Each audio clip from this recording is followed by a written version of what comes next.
ओम उमा महेश्वराय नमः।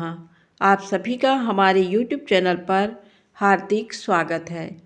शिव महापुराण श्री रुद्र संहिता द्वितीय खंड में आज सुने 5वां, 6ठा और 7वें अध्याय की कथा।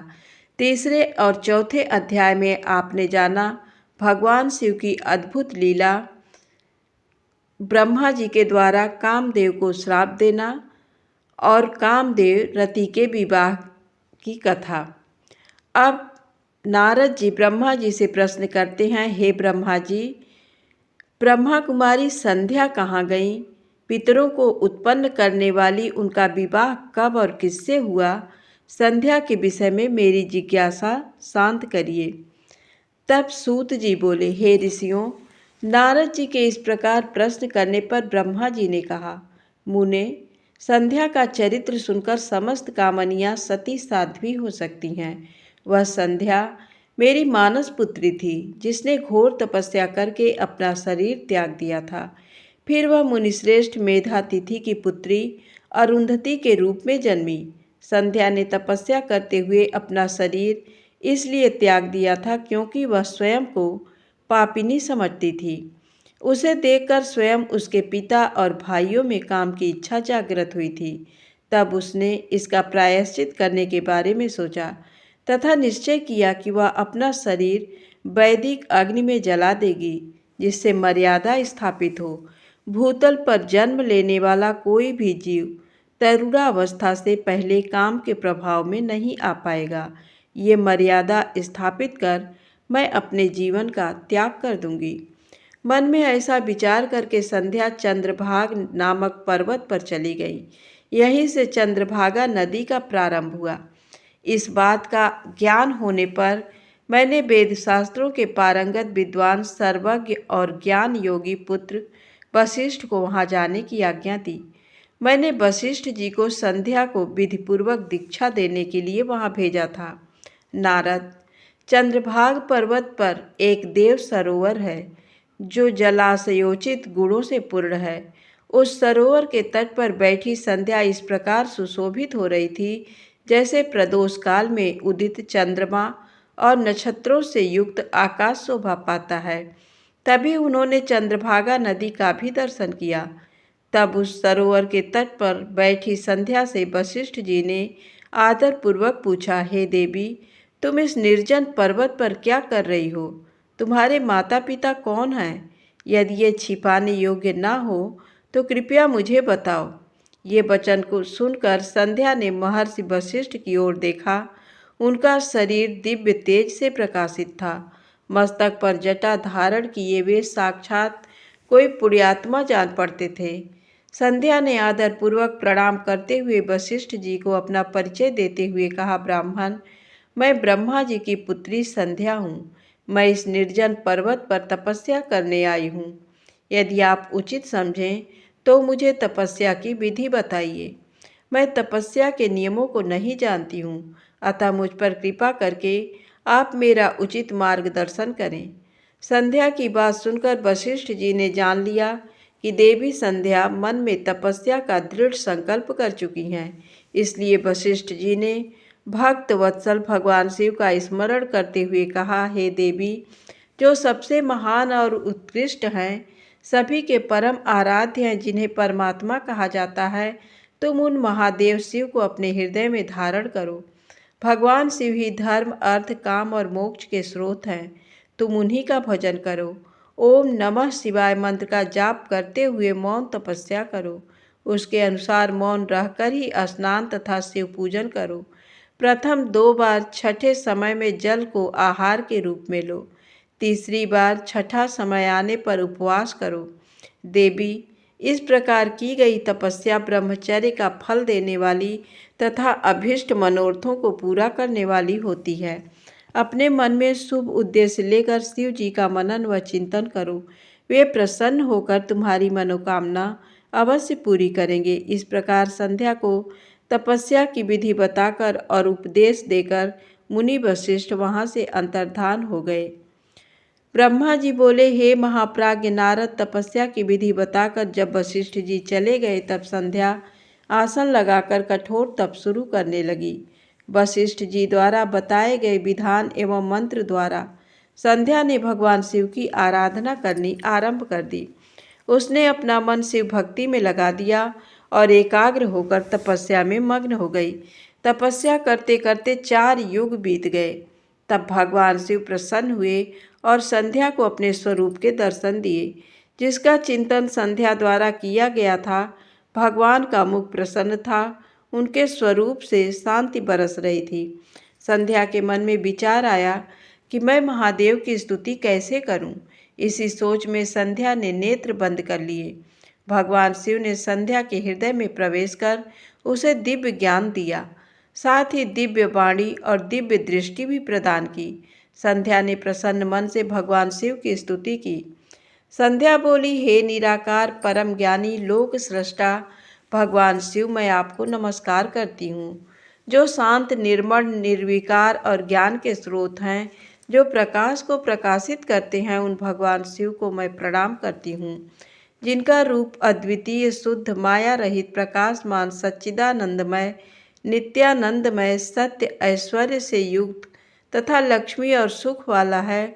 उन परमपिता परमेश्वर को मेरा नमस्कार है, जो सत्य प्रधान योग्य आत्मस्वरूप सारभूत सबको पार लगाने वाले तथा परम पवित्र है। उन प्रभु को मेरा प्रणाम है। भगवान शिव, आपका स्वरूप शुद्ध मनोहर रत्नमय आभूषणों से अलंकृत एवं कपूर के समान है। आपके हाथों में डमरू, रुद्राक्ष और त्रिशूल शोभा पाते हैं। आपके इस दिव्य चिन्मय सगुण साकार रूप को मैं नमस्कार करती हूँ। आकाश, पृथ्वी, दिशाएं, जल, तेज और काल सभी आपके रूप हैं। हे प्रभु, आप ही ब्रह्मा के रूप में जगत की सृष्टि, विष्णु रूप में संसार का पालन करते हैं। आप ही रुद्र रूप धरकर संहार करते हैं, जिनके चरणों से पृथ्वी तथा अन्य शरीर से सारी दिशाएं, सूर्य, चंद्रमा एवं अन्य देवता प्रकट हुए हैं। जिनकी नाभि से अंतरिक्ष का निर्माण हुआ है, वे ही सद्ब्रह्म तथा परब्रह्म हैं। आपसे ही सारे जगत की उत्पत्ति हुई है, जिनके स्वरूप और गुणों का वर्णन स्वयं ब्रह्मा विष्णु भी नहीं कर सकते। भला उन त्रिलोकीनाथ भगवान शिव की स्तुति मैं कैसे कर सकती हूँ? मैं एक अज्ञानी और मूर्ख स्त्री हूँ। मैं किस तरह आपको पूजूं कि आप मुझ पर प्रसन्न हो? हे प्रभु, मैं बारंबार आपको नमस्कार करती हूँ। ब्रह्मा जी बोले, नारद, संध्या द्वारा कहे गए वचनों से भगवान शिव बहुत प्रसन्न हुए। उसकी स्तुति ने उन्हें द्रवित कर दिया। भगवान शिव बोले, हे देवी, मैं तुम्हारी तपस्या से बहुत प्रसन्न हूँ, अतः तुम्हारी जो इच्छा हो वह वर मांगो। तुम्हारी इच्छा मैं अवश्य पूर्ण करूँगा। भगवान शिव के ये वचन सुनकर संध्या खुशी से उन्हें बार बार प्रणाम करती हुई बोली, हे महेश्वर, यदि आप मुझ पर प्रसन्न होकर कोई वर देना चाहते हैं तो हे देवेश, किसी भी स्थान पर रहने वाले जो भी प्राणी इस संसार में जन्म लें, वे जन्म लेते ही काम भाव से युक्त ना हो जाएं। हे प्रभु, मेरे पति सुहृदय और मित्र के समान हों और अधिक कामी ना हो। उनके अलावा जो भी मनुष्य मुझे सकाम भाव से देखे, वह पुरुषत्वहीन अर्थात नपुंसक हो जाए। हे प्रभु, मुझे ये वरदान भी दीजिए कि मेरे समान विख्यात और परम तपस्विनी तीनों लोकों में कोई और ना हो। निष्पाप संध्या के वरदान मांगने को सुनकर भगवान शिव बोले, हे देवी संध्या, तथास्तु, तुम जो चाहती हो मैं तुम्हें प्रदान करता हूँ। प्राणियों के जीवन में अब 4 अवस्थाएं होंगी। पहली शैशव अवस्था, दूसरी कौमार्यावस्था, तीसरी यौनावस्था और चौथी वृद्धावस्था। तीसरी अवस्था अर्थात यौनावस्था में ही मनुष्य सकाम होगा। कहीं कहीं दूसरी अवस्था के अंत में भी प्राणी सकाम हो सकते हैं। तुम्हारी तपस्या से प्रसन्न होकर ही मैंने ये मर्यादा निर्धारित की है। तुम परम सती होगी और तुम्हारे पति के अतिरिक्त जो भी मनुष्य तुम्हें सकाम भाव से देखेगा, वह तुरंत पुरुषत्वहीन हो जाएगा। तुम्हारा पति महान तपस्वी होगा, जो कि 7 कल्पों तक जीवित रहेगा। इस प्रकार मैंने तुम्हारे द्वारा मांगे गए दोनों वरदान तुम्हें प्रदान कर दिए हैं। अब मैं तुम्हें तुम्हारी प्रतिज्ञा को पूर्ण करने का साधन बताता हूँ। तुमने अग्नि में अपना शरीर त्यागने की प्रतिज्ञा की थी। मुनिवर मेधातिथि का एक यज्ञ चल रहा है जो कि 12 वर्षों तक चलेगा। उसमें अग्नि बड़े जोरों से जल रही है। तुम उसी अग्नि में अपना शरीर त्याग दो।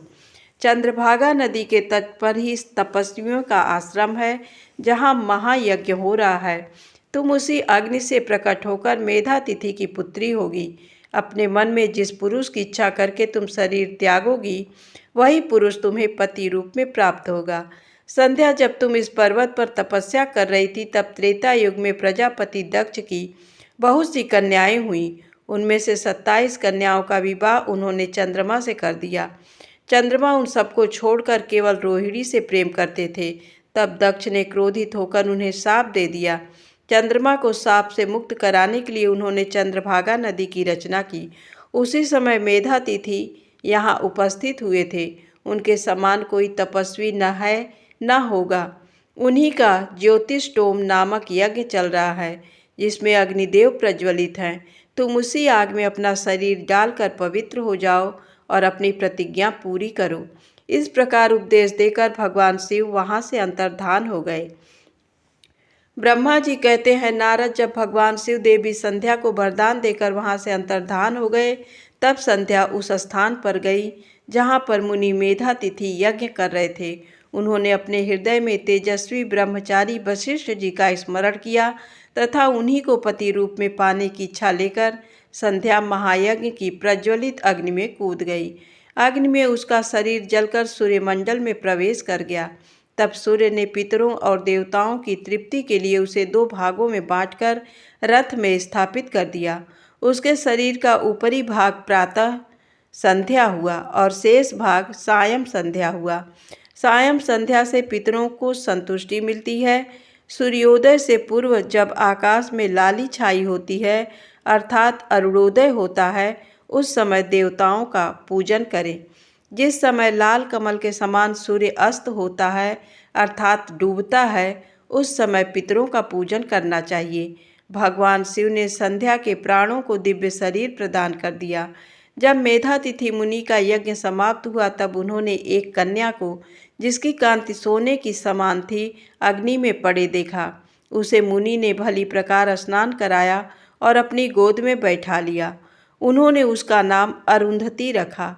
यज्ञ के निर्विघ्न समाप्त होने और पुत्री प्राप्त होने के कारण मेधातिथि मुनि बहुत प्रसन्न थे। उन्होंने अरुंधति का पालन आश्रम में ही किया। वह धीरे धीरे उसी चंद्रभागा नदी के तट पर रहते हुए बड़ी होने लगी। जब वह विवाह योग्य हुई तो हम त्रिदेव ब्रह्मा, विष्णु और महेश ने मेधा मुनि से बात कर उसका विवाह मुनि वशिष्ठ से करा दिया। मुने मेधातिथि की पुत्री महासाध्वी अरुंधति अति पतिव्रता थी। वह मुनि वशिष्ठ को पति रूप में पाकर बहुत प्रसन्न थी। वह उनके साथ रमण करने लगी। उससे शक्ति आदि शुभ एवं श्रेष्ठ पुत्र उत्पन्न हुए। हे नारद, इस प्रकार मैंने तुम्हें परम पवित्र देवी संध्या का चरित्र सुनाया है। ये समस्त अभिष्ट फलों को देने वाला है।